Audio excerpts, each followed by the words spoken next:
e aí eu faço uma abertura. Bom, pessoal, muito boa noite para todo mundo. É um prazer enorme a gente estar aqui em mais uma edição dos webinários de impacto. A Anjos do Brasil tem tido um trabalho aí ao longo do tempo, entendendo que negócios de impacto socioambiental trazem uma dimensão a mais, um valor a mais para startups. Isso é uma visão que a gente tem ao longo dos anos e temos trabalhado esse tema na rede. Mas nesse ano em especial, com a ajuda de um comitê maravilhoso, a gente está trazendo isso de forma ainda mais estruturada para a nossa rede de investidores anjos, para que eles consigam ter todos os elementos que precisam para investir cada vez mais e melhor e com um impacto positivo muito grande. Vocês não vieram aqui para me ouvir falar, mas para ouvir falar especialistas nesse tema. Então, eu tenho uma alegria, uma satisfação enorme aí de ter comigo hoje aqui 3 pessoas que vão discutir justamente como é que a gente consegue construir um portfólio de impacto. Quais são os desafios, o que a gente faz em relação a isso, né? Construção de portfólio é uma habilidade fundamental para investidores anjos. A gente só consegue ter um resultado positivo se a gente faz essa construção. E quando a gente fala de negócios de impacto, tem muita coisa que é igual, mas tem algumas coisas que são bastante específicas. Então, hoje eu tenho aqui a alegria, né, de ter a Carol Aranha. Eu não vou ler a mini bio dos 3 inteira, porque ia ser muita coisa, né? Mas a Carol atuou por quase 20 anos em áreas de desenvolvimento de novos negócios, marketing, planejamento, gestão de empresas enormes, né?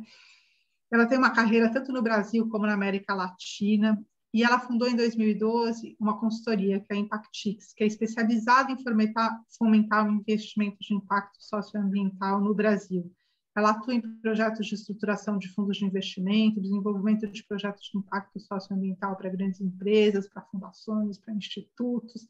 Está super envolvida nesse ecossistema, já foi mentora de mais de 70 startups. E ela também foi cofundadora da Pipe Social. A Pipe, vocês todos já conhecem muito, a gente tem usado bastante as pesquisas da Pipe, porque trazem dados muito importantes para a gente entender como está esse ecossistema. Super bem-vinda, muito obrigada por estar aqui com a gente hoje. Mas ela não vai estar sozinha. A gente vai ter também aqui a Ana Flávia, né? A Ana Flávia tem 15 anos de experiência no campo de investimento e empreendedorismo de impacto, e ela se juntou há um ano na equipe do The Impact, que é uma organização americana que reúne famílias globais que buscam alinhar os seus investimentos aos seus valores. Parece aquela frase que eu falo sempre, né? Aliar capital e propósito, fundamental isso. Ela já atuou como consultora para fundações, institutos empresariais e familiares, em projetos de fomento, como, por exemplo, ela foi gestora do programa de educação do Instituto Inspirar. A Flávia faz um monte de coisa super bacana, e ela começou há 2 anos a flertar com o mundo dos investimentos hoje, e hoje ela faz parte do nosso grupo da Anjos do Brasil, do Smart Money Ventures e da Sororité, que é um grupo de mulheres investidoras em startups. Para coordenar tudo isso, Ana Flávia, a gente tem aqui também o Francisco Fortes, né? O Francisco é formado em engenharia, com especialização na Alemanha e mestrado em administração em Stanford. E ele é um cara que atua há muito tempo em grandes empresas e hoje ele atua como consultor, membro de conselhos e comitês, né? Ele também faz parte da rede da Anjos do Brasil como investidor e ele realiza o assessment de empreendedores para várias organizações, como a Artemisia, a WOA, a Vedacity Labs. Muito bacana esse trabalho que o Francisco Fortes faz, né? E ele faz parte, assim como a Ana Flávia, do nosso comitê de negócios de impacto aqui da Anjos do Brasil. Então, super bem-vindos. E aí eu vou já jogar a palavra para o Francisco Fortes, que vai coordenar isso e vai acertando com a Carol e com a Ana Flávia, para que a gente possa dar seguimento a isso. Muito bem-vindos. Obrigado, Maria Rita. É um prazer estar aqui com vocês e a gente poder conversar sobre investimentos de impacto.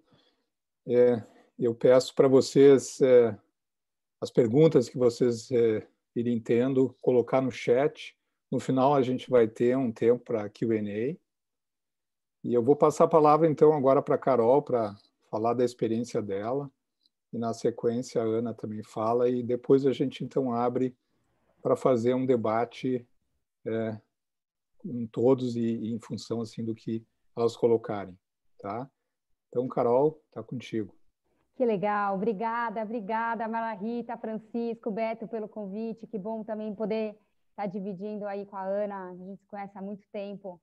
Enfim, somos apaixonadas por esse mercado. Então, é sempre muito bom poder compartilhar com vocês aí um pouco do que eu aprendi aí ao longo desses 10 anos aí trabalhando com impacto, né? Eu vou compartilhar um pouco a minha tela. Me fala se vocês conseguem identificar. E visualizar direitinho. Tudo bem? Ótimo. Sim. Então, vamos lá. Vou compartilhar um pouco com vocês esses aprendizados, mas especificamente nesses últimos tempos, não há dúvida de que a pandemia acelerou demais a conscientização com relação a investimentos de impacto, a questão de sustentabilidade, propósito, né? A gente viu que praticamente o ano de 2020 a gente parou, né? O mundo parou, estagnou, e a gente teve uma redução de somente 7% nas emissões de carbono na atmosfera, sendo que, pelo Tratado de Paris, para a gente conseguir atingir as metas aí de aquecimento de 1,5%, mais ou menos por cento de acréscimo, né, no aquecimento global, a gente deveria ter, pelos próximos 10 anos, uma redução de 7,6% todos os anos. Então, fecha. Se a gente continuar fazendo as coisas do jeito que a gente está fazendo, a gente realmente não vai conseguir atingir as metas que a gente se propôs, né? Ao mesmo tempo, dentro desse contexto, a gente começa a ver regulamentações mais rígidas, né, e pressões comerciais mais fortes, principalmente nas europeias. A gente vê o aumento das exigências das agências reguladoras, bolsas de valores do mundo todo, a União Europeia atrelando metas ESG para recuperação, né, para empréstimos e para recuperação da economia, né, todas as leis de descarbonização, né, antes era uma questão se ia ter lei e metas de descarbonização para as empresas, para segundo setor, mas a gente viu que isso daí, na verdade, agora a discussão é quando, que vai acontecer de qualquer jeito, né, essa questão de taxação de emissão de carbono, né, e está avançando muito rápido. A gente também vê um novo cenário, né, com o Biden, de retorno do Acordo de Paris nos Estados Unidos. A gente vê todo um arcabouço aí de preparação de apoio a modelos sustentáveis, energia limpa. E sobre o ponto de vista mesmo de mercado, tem uma força muito grande que se chamam millennials, né? Esse ano passado, eles passaram, né, em 2020, eles passaram a representar o maior público consumidor do mundo, né? E a gente fala aí da maior transferência de riqueza, dos 30 trilhões de dólares passando para as mãos dessa nova geração, que é com outro chip, né? O chip de sustentabilidade, é o chip de transparência, é o chip de reciclagem, é o chip de propósito, e é inegável que isso faça as empresas pensarem diferentes, os mercados pensarem diferentes, os investidores pensarem diferentes, porque a gente está efetivamente sentindo uma mudança no mercado e tendo uma efetiva maturação desses negócios de impacto, né? Mas a gente tem um monte de desafio aí dentro desse contexto, né? Então, quando a gente fala do ponto de vista de investidor, que a gente, né, tem a equação de risco-retorno, a gente está atrelando uma nova variável que é o impacto, né? E que não necessariamente é mensurável de uma forma transparente, equalizada em vários setores, e não tem elementos que são tão objetivos e padrões, né, e frameworks internacionais que consiga comparar setores diferentes, né? Então, é muito difícil, por exemplo, eu comparar o impacto, né, na mesma moeda, se eu investir, por exemplo, numa startup de educação da primeira infância e comparar com uma startup de reflorestamento e captura de carbono, né? São propostas muito diferentes, é muito difícil você ter uma padronização comparando banana com maçã, né, dentro desse quesito. E dificilmente a gente vai ter, né? O que acho que cada vez a gente vai ter mais são frameworks que sejam verticalizados, que permitam a gente fazer comparações dentro do mesmo setor, sejam regulamentações, por exemplo, dentro de balanços que sejam mais equânimes e que sejam mais padronizadas, mas isso sempre vai ser um desafio, né? Ao mesmo tempo, os relatórios de sustentabilidade são voluntários, os dados são seletivos, né, dentro das empresas, né, e existe uma série de outros desafios, por exemplo, como greenwashing, né, como é que a gente separa o joio do trigo quando a gente avalia esse tipo de investimento, né, porque a gente vê que tem muito né, tem uma quantidade grande de investimentos na mesa e a gente vê que tem negócios que né, se colocam de verde para justamente acessar esse tipo de investidor, né? Então, como é que a gente separa? Vou abordar isso um pouco ao longo da apresentação. Ao mesmo tempo, tem uma oferta limitada de produtos no país, não tem dúvida.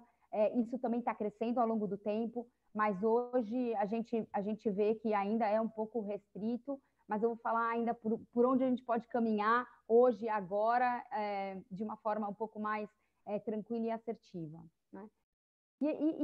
Olhando um pouco o gráfico que está acima, aí a gente vê que realmente, quando a gente pergunta para os investidores quais são as maiores barreiras para vocês investirem em impacto, a questão de greenwashing aparece forte, a questão da inabilidade, da incapacidade de demonstrar esses resultados também permeia esses blockers, né? A questão de comparar banana com banana que eu falei. Então, isso, na verdade, são grandes desafios que a gente tem, mas eu sou muito otimista que a gente está caminhando para boas soluções dentro desse mercado, né? Então, isso não pode nos deixar paralisar, né? A gente tem que mover, né? E por onde a gente começa dentro desse contexto que a gente tem, né? Que eu podia ficar falando aqui 10 horas sobre esse contexto, né? Mas eu acho que sempre começa por definir sua tese de investimento quando a gente fala de investir em impacto, né? Quais são as suas reais motivações, né? Eu trabalho bastante com investidores, com famílias, que de repente têm motivações particulares, um caso na família, uma doença específica, então quer investir em empresas, em startups que resolvam esse tipo de problema, outros têm uma motivação mais ligada à questão ambiental. Então, é super importante fazer uma autoanálise de falar o que me move como investidor, o que é importante para mim, para minha família, para os stakeholders dentro desse investimento, né? O que deveria ter um denominador comum para montar a tese, né? Eu já ajudei famílias a desenvolverem essa tese de investimento e é muito legal que muitas vezes famílias acham um investimento de impacto um denominador comum que até, enfim, que aproximam as relações e que falam muito de legado e que, né, o que quer deixar para as próximas gerações, né? É uma discussão muito interessante, né? Quando a gente coloca pais e filhos, né, e até netos dentro dessa discussão, né? Uma das coisas que ajudam nessa discussão também é como é que a gente pode, de repente, alinhar essa tese de investimento aos objetivos do desenvolvimento sustentável da ONU, né? Esses 17 objetivos do desenvolvimento sustentável foram super pensados, enfim, dentro do Tratado de Paris, entendendo os maiores desafios que o mundo tem hoje em dia. E eu coloquei aqui para vocês um pouco uma pesquisa que fala quando os investidores investem, olhando pelos os ODS, o que eles priorizam, né? Então, a gente vê muita tese alinhada a crescimento, desenvolvimento econômico e né, a força, o workforce, né, o trabalho decente, a eliminação da pobreza, a questão de saúde, a questão de redução das desigualdades, a questão de energias limpas, né, a questão de igualdade de gênero. Então, a gente se baseia muito também por esses, e seguir, e se inspira por esses desafios para a gente conseguir alinhar muitas vezes a nossa tese, né? Outra reflexão que é importante como investidor é tentar entender como que é o tamanho do seu sonho hoje, daqui a 10 anos, daqui a 20 anos, né? É super interessante a gente ver casos, por exemplo, como o fundador do Duty Free, que falou, olha, o tamanho do meu sonho é gigante, eu quero morrer pobre, eu quero, ao longo da minha vida inteira, doar e investir só em negócios que transformem o mundo, que resolvam problemas sociais e ambientais, e que eles se retroalimentem, esses investidores, suportando outros negócios. E ele, no final da vida, ele fechou né, os fundos dele, fechou a fundação dele, que ele estava feliz com o legado que ele tinha deixado. Mas hoje, qual que é o tamanho do seu sonho? Qual que é o tamanho do investimento que você consegue alocar para isso? Quanto que deve aumentar ao longo do tempo? É importante fazer essa reflexão, né?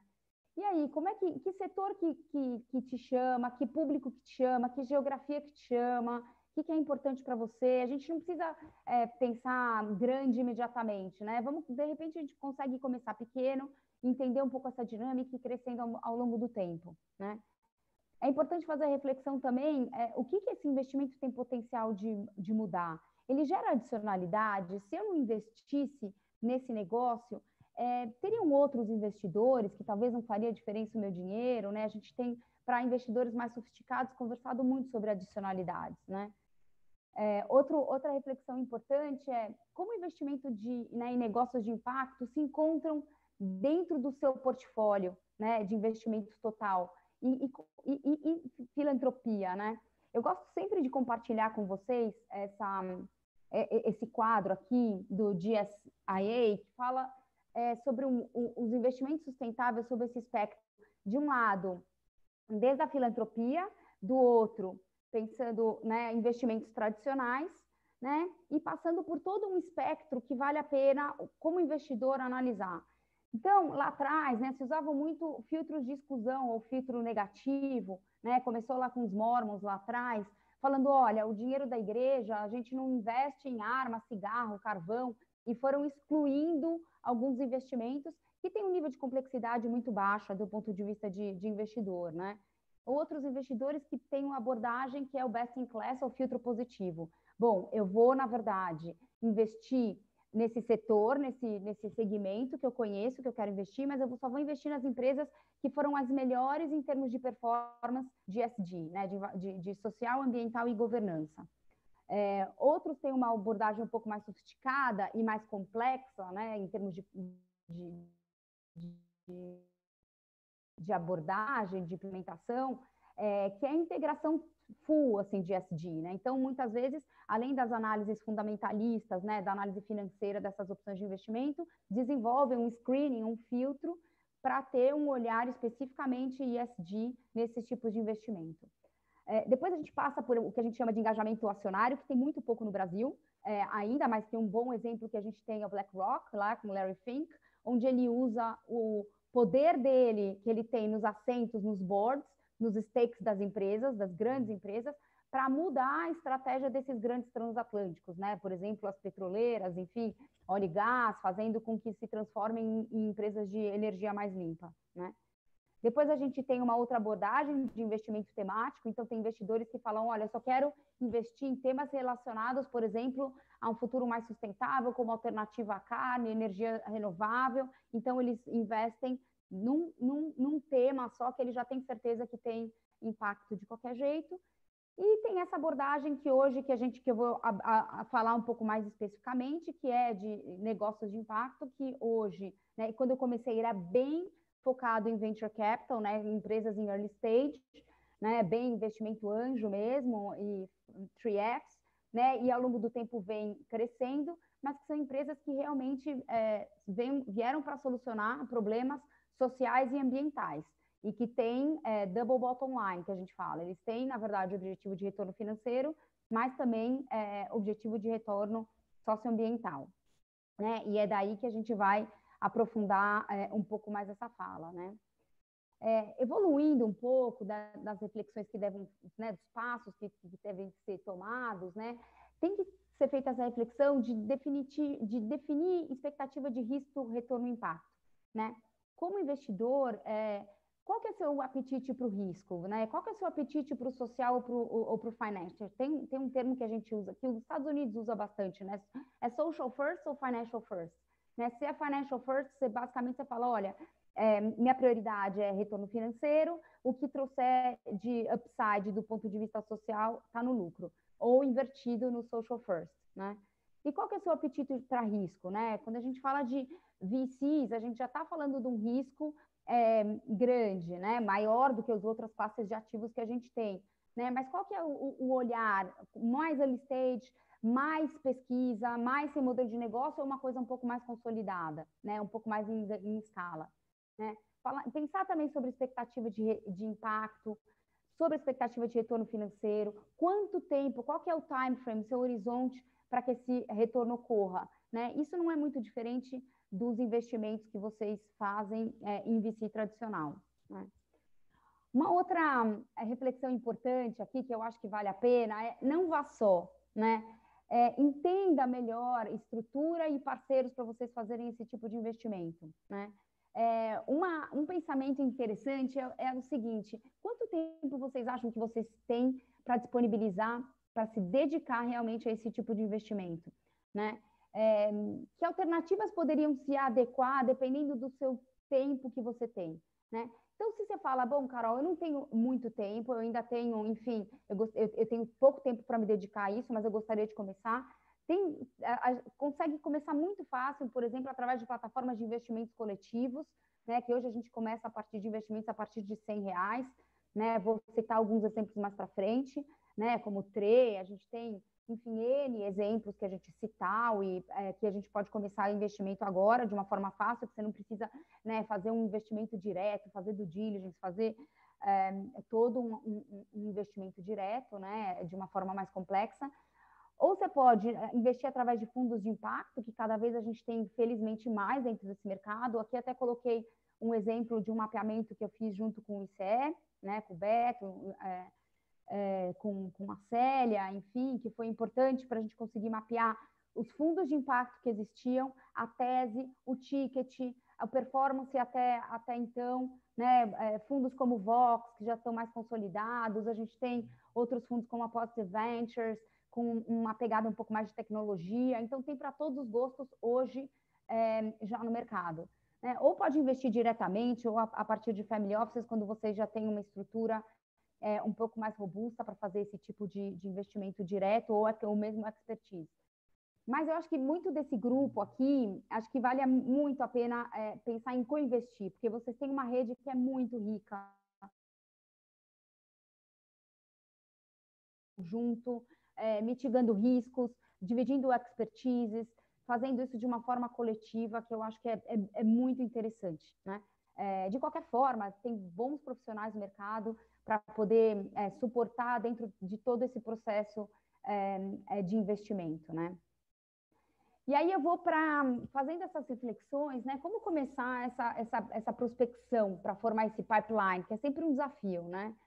Então, eu acho que vale a pena pesquisar em diferentes fontes, né? Então, a gente tem aí várias plataformas que são interessantes, como a própria Pipe, né? Como a Maria Rita até citou, a Citaui, a TRE, a Basement, todas elas oferecem, na verdade, disponibilizam um range, né? Oportunidades de negócios de impacto, especificamente a Citaui e TRE Basement, nesse caso, até de investimento direto nelas, né? A Pipe, vocês podem acessar uma base aí de mais de 4 mil negócios de impacto, onde você pode fazer seleção por setor, por nível de maturidade, por geografia, que é bem interessante, né?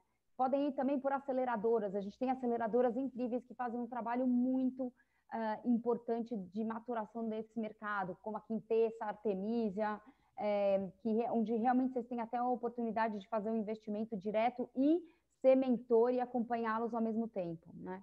Tem alguns programas de seleção e fomento que são interessantes, como Inovativa, Startup Brasil, que vão formando esse pipeline de startups que são bem interessantes. Tá sempre atento à mídia também, recomendo assinarem o Reset, que é uma mídia super especializada, a Caleidos também, onde sempre traz novidades sobre esse mercado, o que está acontecendo, que vale a pena estar sintonizado. Redes de investidores, como a que vocês têm, que é uma coisa riquíssima. Academia também, vem bastante coisa de incubadora dentro da academia. Eu sou particularmente apaixonada por esse tema, apesar de ser, né, dessa fonte ser mais early stage, mas tem muita inovação tecnológica aí dentro das universidades, né? Além de experts no setor, M&A, boutiques, enfim, que sempre acabam fazendo, de certa forma, um pipeline também. Mas o que é importante, né? Que fazendo esse pipeline é super relevante que invista tempo, né, e café para efetivamente sentir pulso do mercado, entender melhor a concorrência, ter a visão do setor. E assim, eu particularmente adoro esse trabalho, porque eu me sinto muito conectada e com o pulso do que está acontecendo, para conseguir garantir mais tranquilidade e assertividade nesses investimentos, né? Outra questão, quando a gente passou já para a formação desse pipeline e teve um negócio que chamou a atenção, eu acho que é bom fazer uma boa análise e due diligence. Chegou a hora de entender se o negócio realmente apresenta uma solução para um problema socioambiental que seja real, né?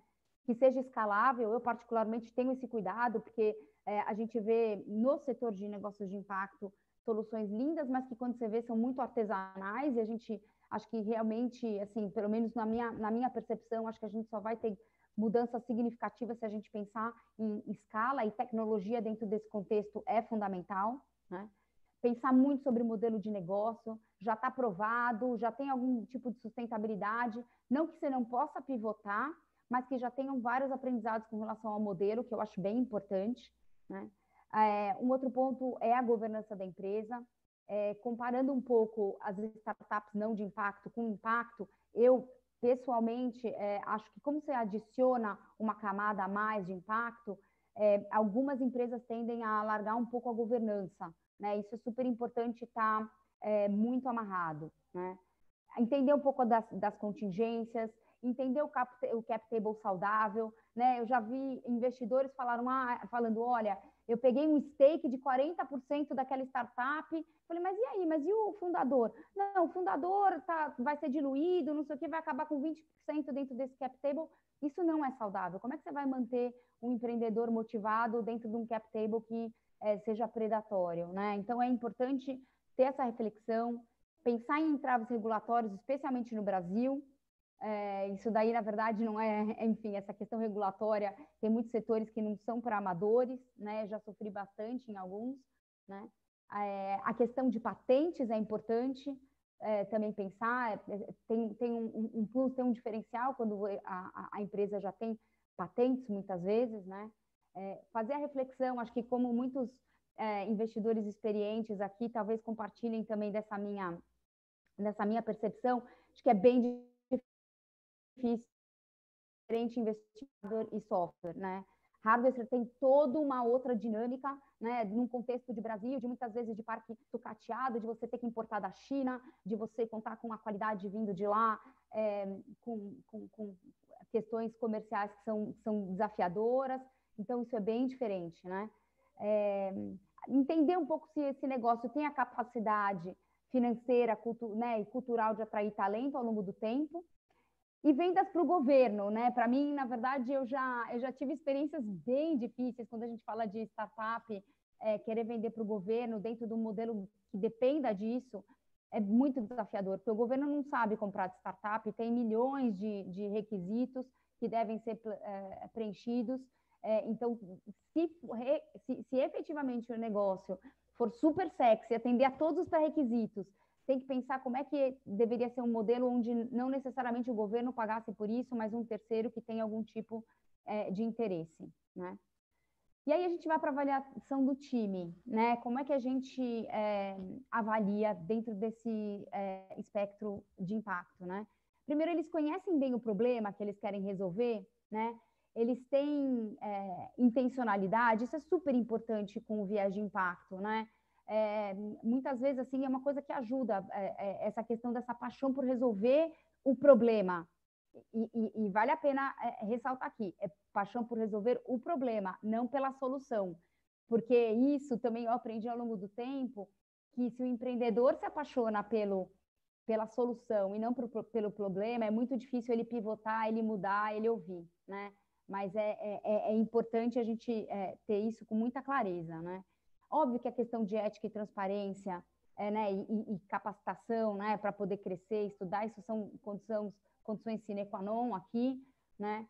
Se tem dedicação integral ao negócio, eu já vi muito caso dando errado de empreendedor falando, olha, quando essa startup avançar e evoluir e escalar, eu largo o meu emprego, porque, na verdade, eu não consigo me dedicar full. Isso daí não funciona, né? A gente sabe que um empreendedor, para fazer efetivamente o business crescer, ele realmente precisa estar dedicado, né?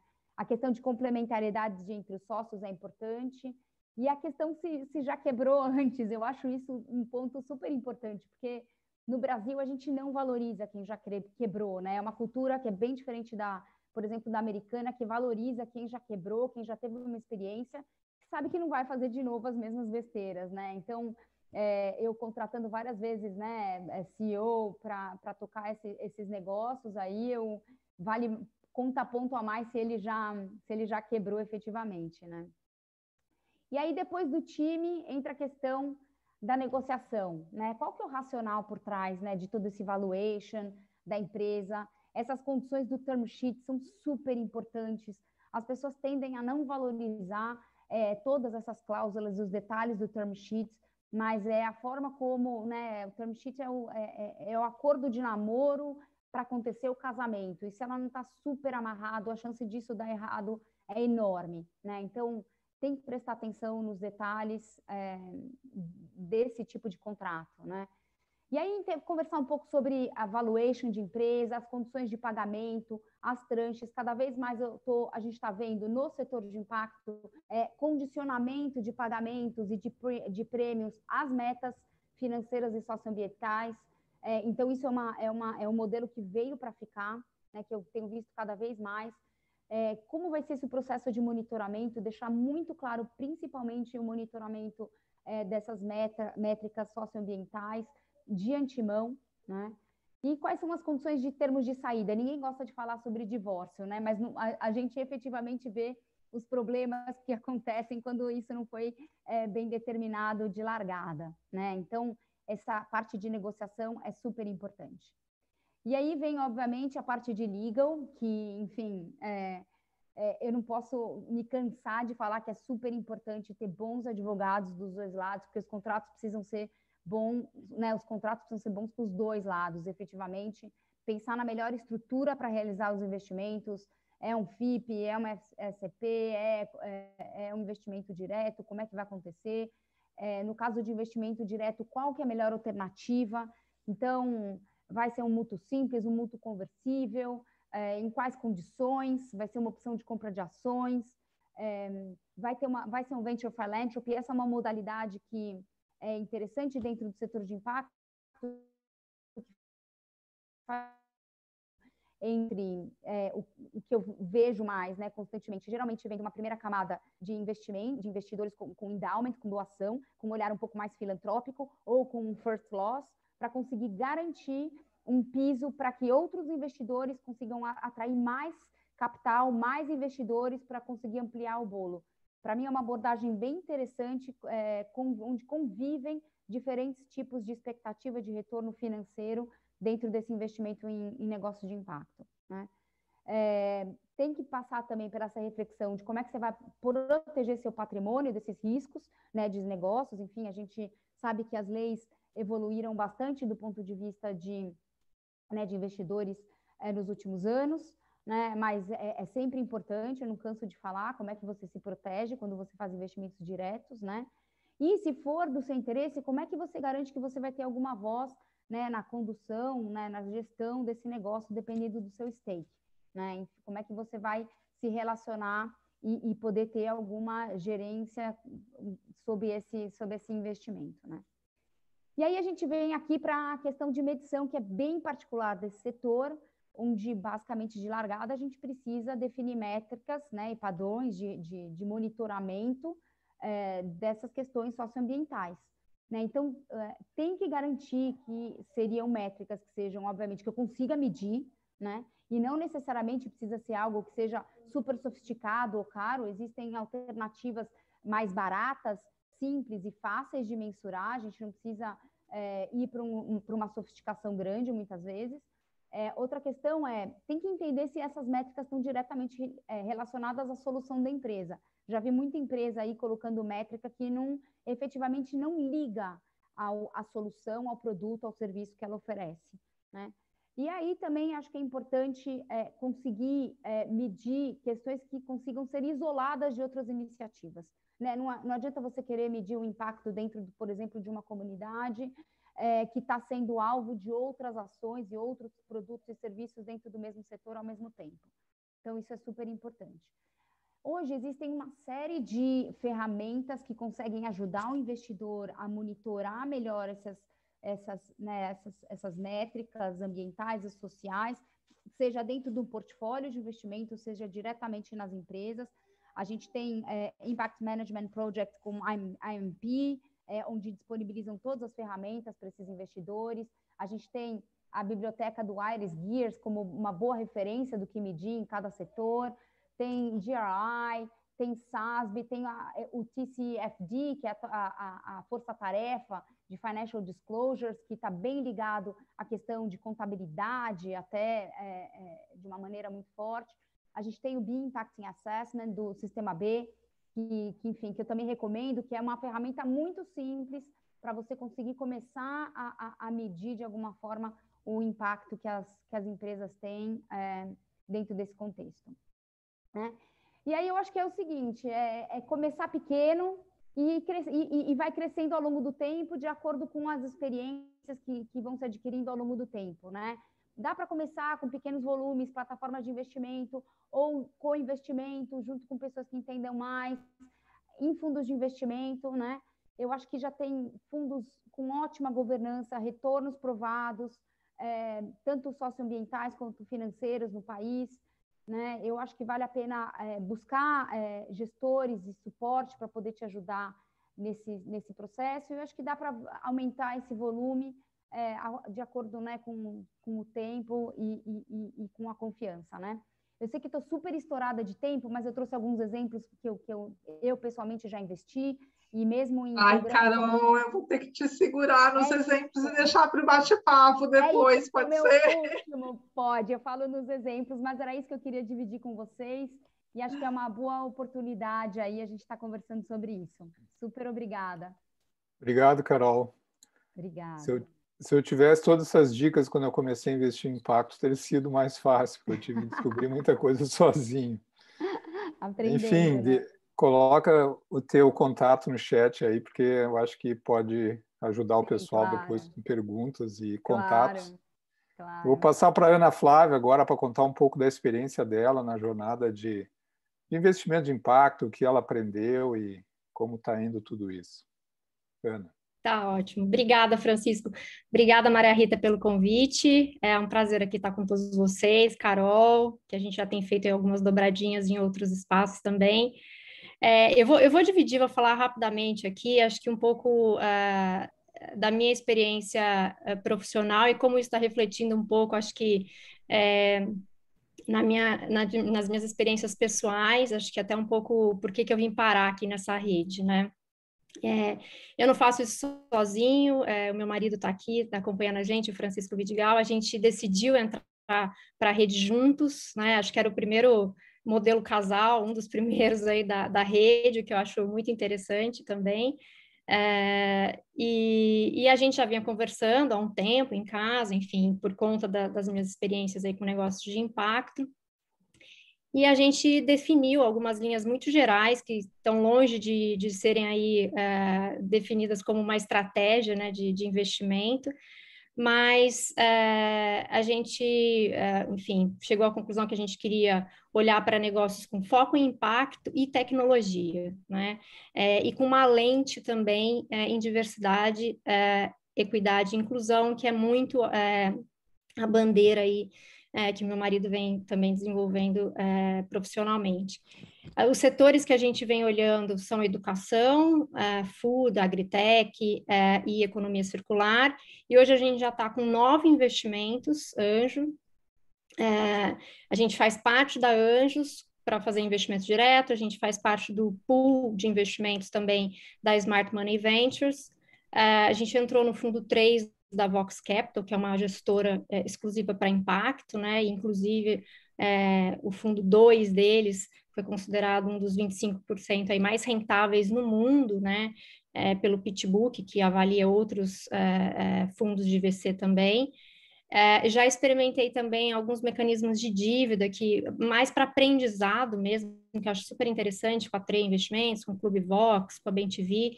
Então, eu sou muito curiosa também, e me sinto muito privilegiada, né, de trabalhar com isso e poder pessoalmente também experimentar. Bom, mas eu queria aproveitar também essa oportunidade para complementar um pouco dessa fala da Carol, que trouxe essa visão do como fazer, super importante, né? porque eu acho que é tão importante como fazer, né, ter esse guide aí super, né, que, enfim, ajuda muito, é a gente também refletir um pouco sobre porquê dos investimentos de impacto, né, e como um investidor ele pode improvisar e ter um impacto ainda mais positivo. Acho que é um pouco isso que eu venho aprendendo muito com as famílias da comunidade do The Impact. Eu vou dividir aqui, compartilhar minha tela com vocês. Vou passar rapidamente para uma apresentação para a gente ter bastante tempo também para as perguntas. Aqui a Maria Rita já comentou um pouco, né? O The Impact é essa comunidade, né, de famílias de alta renda que se juntaram para aprender, né, como ter estratégias mais efetivas para investir em impacto. A gente foi criada em 2016 pela família Rockefeller nos Estados Unidos, que foi muito provocada a pensar como as famílias olhavam para além da filantropia, né? E a razão da gente existir é, de fato, assim, olhar para as famílias que têm, né, um potencial grande de mover capital e ampliar esse fluxo de capital para impacto.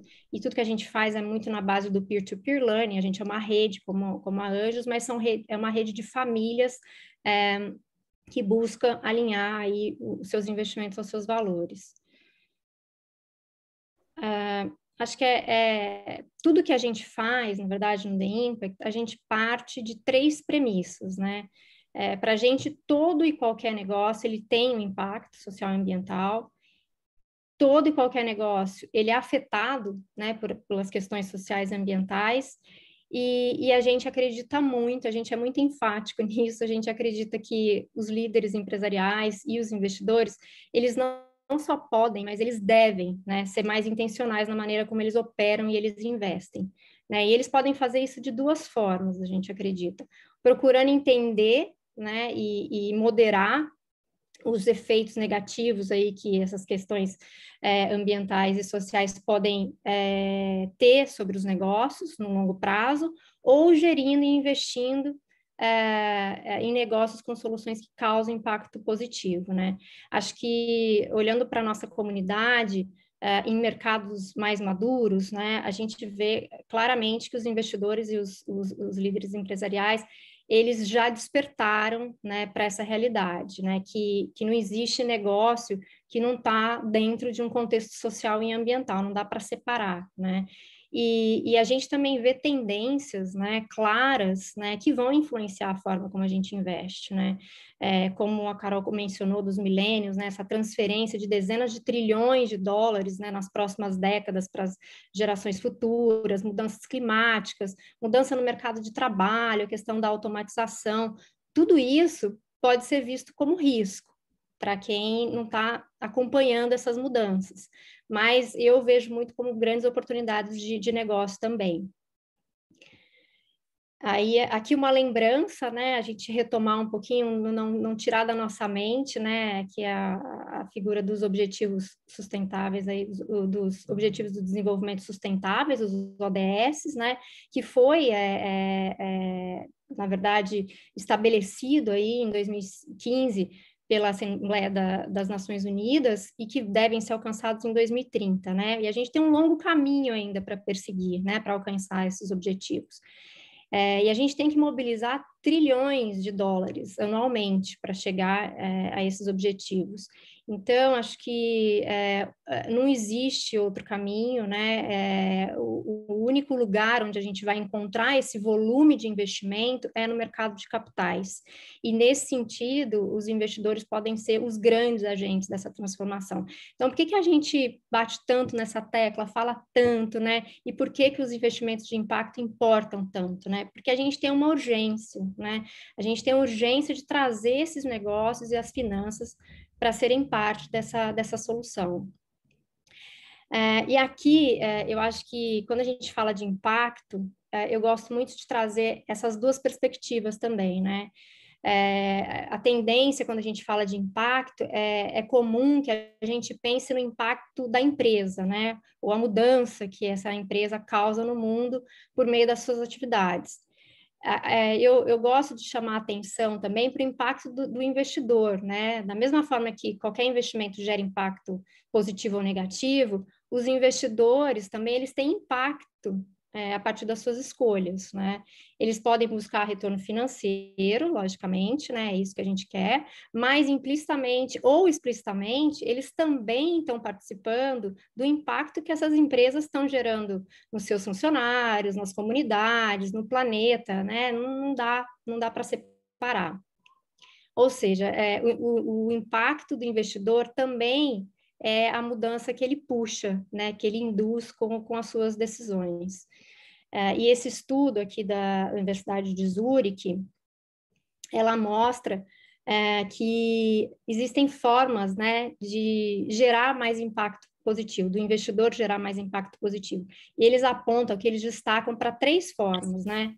Primeiro, permitindo que a empresa com potencial de impacto cresça, né? Quando você coloca capital em empresas jovens, né, em mercados onde dificilmente esse tipo de empresa consegue obter capital a um custo justo, você garante o que a Carol trouxe na apresentação dela, a adicionalidade do seu investimento, né? O nível de contribuição desse investidor é alto aqui, né? E, logicamente, você vai ponderar, né? Questão de risco e tudo mais. Mas isso é muito comum no venture capital, né? Segundo ponto é incentivar a melhoria contínua, né? Aqui diz muito de como você interage com as empresas no qual você é acionista, né? Como que você acompanha os resultados dessa empresa, se você apoia melhorias para subir a régua, né, mesmo desse negócio. E o terceiro ponto é como você influencia os outros, né? Sendo vocal sobre o que você faz. Eu acho muito importante isso, o investidor dar sinais, né? Comunicar publicamente sobre as decisões que ele toma em investimentos, o que motivou ele a fazer aquilo. Tudo isso ajuda, né? Outros, você puxar outros e a sociedade, acho que como um todo. Bom, para finalizar, eu queria deixar essa frase aqui para reflexão. Eu gosto muito da gente pensar, é super desafiador, enfim, a gente é muito contraditórios, né, muitas vezes, mas eu acho que como a gente ganha dinheiro, como a gente consome, como a gente doa, como a gente investe, tem poder de criar mudança positiva ou negativa, né? E a prática do investimento de impacto, ESG, ele pode ser uma abordagem poderosa, né? Acho que inestimável para a gente alcançar um futuro mais justo, né? Para endereçar nossos maiores problemas, enfim, algumas razões para isso, porque a gente pode trazer escala, eficiência, novas oportunidades, a gente pode mitigar risco, né? Tem um super potencial de transformar mercados, trazer mais sustentabilidade, equidade, e por uma questão muito simples de ética também, né? Do que a gente está deixando para gerações futuras. Então, de verdade, eu acho que independente da riqueza financeira de cada um, né, a gente pode alinhar os valores, a gente pode influenciar, e quanto mais cedo a gente puder fazer isso, né, eu acho que mais chance a gente vai ter realmente de prosperar.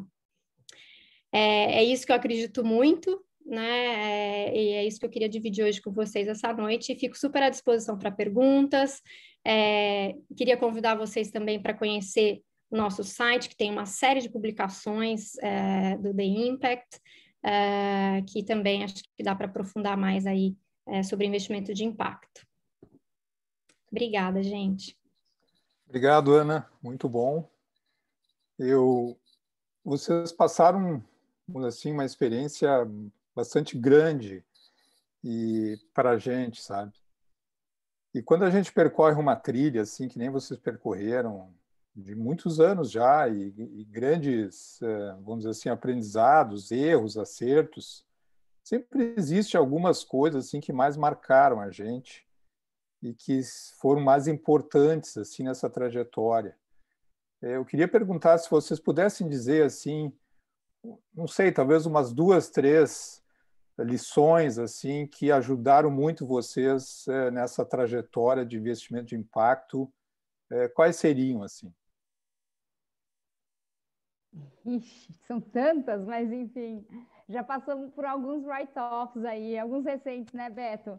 Mas eu acho que, especificamente dentro desse setor, é muito fácil a gente se apaixonar pela solução e pela tentativa de resolver problema, e não avaliar adequadamente o empreendedor, que é o líder e que vai fazer isso tudo virar, né? Então, eu acho que é super importante a gente analisar realmente quem é o empreendedor, a capacidade, o brilho no olho e o time. Acho que como a coisa mais importante aí para fazer realmente a roda girar, né? Eu acho que outros aprendizados importantes é a questão, quando a gente fala de impacto, a gente necessariamente, né, a maior parte das vezes está falando de base da pirâmide. Base da pirâmide a gente fala de serviços básicos, que muitas vezes tem interconexão com o governo. Então, ter muito cuidado com startups que lidam efetivamente com venda para governo e se relacionam com ele, né? Esses processos de licitação, essa questão de corrupção, né? E, obviamente, a ética faz parte como, né, condição sine qua non para as coisas acontecerem, né? Acho que isso é importante. Acho que são duas que me marcam, assim, mais. Não sei se a Ana tem alguma para poder compartilhar. Eu gosto de pensar num senso de colaboração do campo, né? Eu acho que eu trabalhei no mundo corporativo, depois eu fui para um instituto muito pequeno, um familiar, e acho que foi nesse instituto, na verdade, que eu aprendi sobre colaborar, né?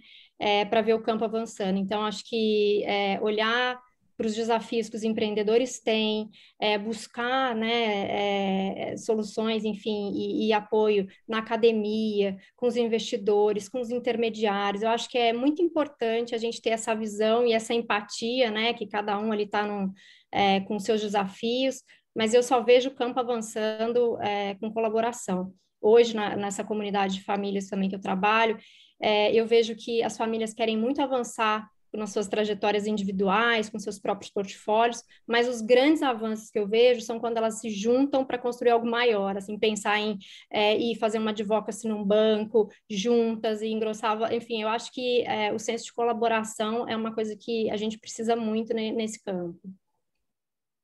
Legal, obrigado. Pessoal, eu vou abrir para perguntas do grupo aí. Eu gostaria que também vocês devem ter perguntas, né? Não só eu ficar fazendo aqui perguntas. Então, fique à vontade para perguntar para a Carol e para a Ana.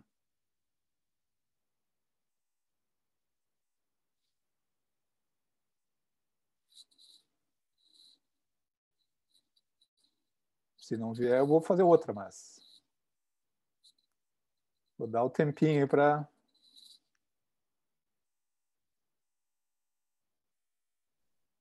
Então, eu vou fazer uma outra. A gente foi muito boa, resolveu todas as dúvidas, a gente foi muito ruim. Ninguém entendeu nada. Uma coisa que eu queria perguntar para vocês, eu vivi isso, sabe?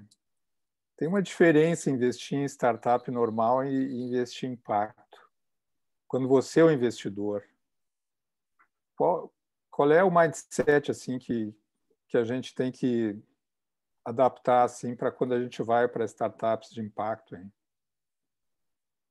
A gente está falando, Francisco, de um layer a mais aí, né, na equação, risco, retorno e impacto. Então, adiciona uma complexidade a mais dentro dessa relação e dentro desse olhar como investidor, né? Adiciona essa questão da mensuração de impacto, mensuração dos retornos socioambientais, de ter um olhar mais direcionado a resolver os problemas, e não necessariamente aquele olhar, né, de retorno financeiro, de crescimento, de escala simples que a gente tem como investidor de startup, né? Mas que no final, assim, eu particularmente como investidor e também trabalhando nesse campo há bastante tempo, é muito gratificante quando a gente consegue alinhar o nosso propósito, nossos valores aos nossos investimentos. É muito bacana a gente sentir isso como uma coerência, e é muito legal a gente poder passar para os nossos filhos essa coerência que a gente vive, respira, investe, gasta, consome, com uma linha de coerência, né? Enfim, então acho que isso, primeiro, é a grande satisfação como investidora, né? E você vê os retornos e a diferença que efetivamente seu dinheiro pode fazer numa solução, num setor, para uma comunidade, para uma doença, para uma floresta, então é bem especial. Eu queria até colocar um exemplo pessoal meu, viu? Eu comecei a mentorar a 402, que é uma escola de idiomas para baixa renda, Depois eu investi como anjo e hoje eu sou empreendedor aqui em Porto Alegre da For Two, que decidiu crescer por franquias. E uma das coisas que eu aprendi é que o valor não, vamos dizer assim, o ganho para investir em impacto, você tem que realmente valorizar o resto, não só o ganho financeiro, sabe? Porque às vezes as margens de um negócio de impacto elas são menores. Você poderia talvez ganhar dinheiro em outro negócio, mas aí vem um pouco do que a Ana falou do porquê, né? Eu acho que precisa, sim, o investidor de impacto ele tem um propósito e valores alinhados com que o impacto ele prega, né? Que o valor financeiro é um dos ganhos, mas existem outros também muito importantes. Tem uma pergunta aqui rapidinho, não sei se, Carol, se tu consegue falar um ou dois exemplos ali práticos que não deu tempo. Depois eu queria passar uma para a Ana também, tá? Antes de terminar. Vamos lá, vou falar aí de algumas que eu particularmente já investiu. A gente investiu com o ICE num programa que chama For Impact, que são 12 family offices co-investindo em negócios. Então, eu tenho alguns exemplos, como, por exemplo, a Status 4, que é uma empresa que fez uma captação com a Cital e para, por exemplo, tem umas soluções de usar a inteligência artificial para monitorar vazamento de águas nas redes, nos municípios. Ela já economizou bilhões de litros d'água fazendo esse monitoramento de vazamento e simplesmente tendo a chance de atuar mais rapidamente no conserto de um vazamento. É uma coisa que a princípio é boba, mas que a gente vê um impacto gigante lá no fim, né? Ou então, por exemplo, Sumar, que é uma proposta de uma startup que junta agricultura familiar e dispersos, né, para ajudando a conectar com grandes compradores e a torná-los mais profissionais, com mais escala. Ou a Pixels também, dentro desse contexto do For Impact, que é uma solução para diagnóstico de doenças negligenciadas com uma máquina que pode ser itinerante do tamanho de um fax, que usa inteligência artificial e armazenamento em nuvem para poder baratear esses custos. Tem soluções maravilhosas aí. Até, Ô, Carol, oi. Tem uma pergunta do Paulo aqui para vocês que eu acho que ela é muito importante, tá? Paulo Gonçalves, ele falou assim, ó, qual é o esforço para identificar startups de impacto no universo de tantas startups que surgem continuamente? Como é que a gente acha boas startups de impacto para investir? É isso, eu acho que quando vocês, né, como investidor, definir um pouco a tese, eu quero investir, na verdade, em soluções de saúde para baixa renda. Você já tem ali um pipeline que enderecem esse tipo de problema, né? E aí você vai entendendo um pouco a proposta de cada um, se efetivamente resolve esse problema que se propõe, né? E é aquela questão que eu podia ficar falando horas aqui sobre como é que você separa o joio do trigo do greenwashing, que eu sei que é um desafio, mas assim, se fazer algumas perguntas é importante. Qual é o problema que se propõe a resolver? Quais são as métricas? Como é que essa empresa mede que ela está sendo eficiente na resolução desse problema, né? Ao longo do tempo? Como a solução é eficiente, né? E tem um modelo de negócio sustentável que garanta que ela se expanda, escale e tenha sucesso, né? Então, acho que rapidamente aí, acho que é isso. E para a Ana, se pudesse falar, Ana, de algum investimento que vocês fizeram que deu certo ou algum que não deu. Eu acho que é muito recente tudo que a gente tem ainda para falar que deu certo. A gente entrou na rede, a gente começou a investir, a gente entrou acho que em agosto de 2019, né? Então, assim, tem um ano e pouco aí que a gente investe. Então, é um período muito curto ainda para a gente falar em sucesso e em insucessos, né? Se eu pudesse falar de alguns exemplos, a gente tem com a Anjos, a sucateiro, que na verdade trabalha com aproveitamento, né, de sucata industrial. A Gama Academy, que é uma startup de educação que olha educação profissional e, inclusive, a gente foi comprado aí recentemente pela Anima Educação, então era uma coisa inesperada, né? Mas aconteceu já um evento de exit dessa startup. que é da Smart Money Ventures. A gente também entrou na Do Local, que é uma startup de alimentação saudável que conecta produtores de agricultura regenerativa com profissionais de cozinha da periferia para produzirem pratos, enfim, para delivery de comida.